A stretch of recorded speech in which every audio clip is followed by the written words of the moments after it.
Magandang araw mga kapuso, narito po ang mga kapanapanabik na ganap dito lamang po sa Born to Shine. Dahil sa video nitong si Megan na nag-viral na sinasabi niya na inagaw ni Jenny ang kanyang boyfriend na si JC, ito ang dahilan kung bakit nababas ngayon si Jenny mga kapuso. Lalong nadagdagan ang pambabas ng mga fans sa kanya mula nung nalaman ng mga fans ng Yumi na si Jenny ay anak ni Dio Colari na bunga daw ng pagtataksil o bilang homewrecker nitong si Minchi. Ngayon, lalong lumala nang magsagawa si Megan ng video at ito pala ay plano nila ni JC mga kapuso.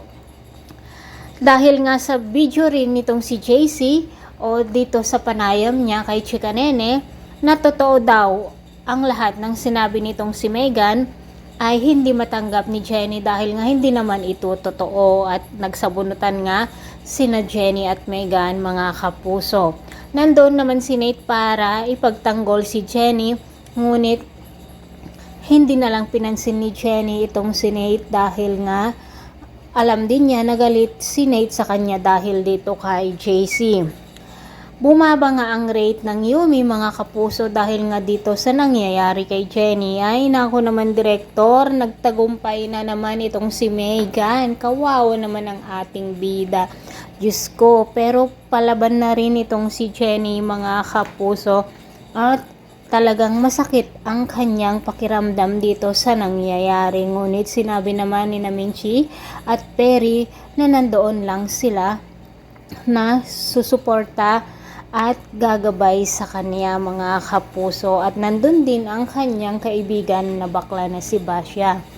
Mga kapuso, may rehearsal nga ang Yumi at dahil nga dito sa nangyayari kay Jenny, hindi isinali ni Monica si Jenny mga kapuso at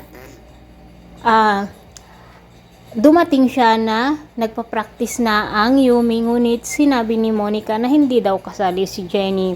Simula na kaya ito mga kapuso na matatanggal o tatanggalin ni Monica si Jenny?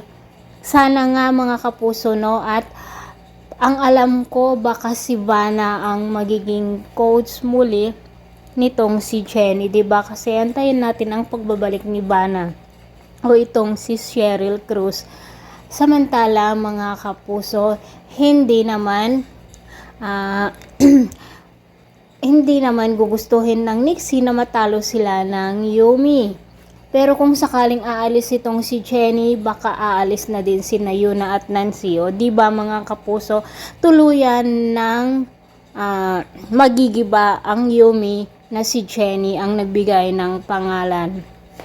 Mga kapuso, pakabangan po natin ang susunod pang kapanapanabik na ganap dito lamang po sa Born to Shine, kung ano ang gagawin nitong si Jenny kapag tinanggal na siya ni Monica dito sa Yumi. Pero hindi naman patatalo si Jenny at syempre marami pang magkakagusto sa kanya.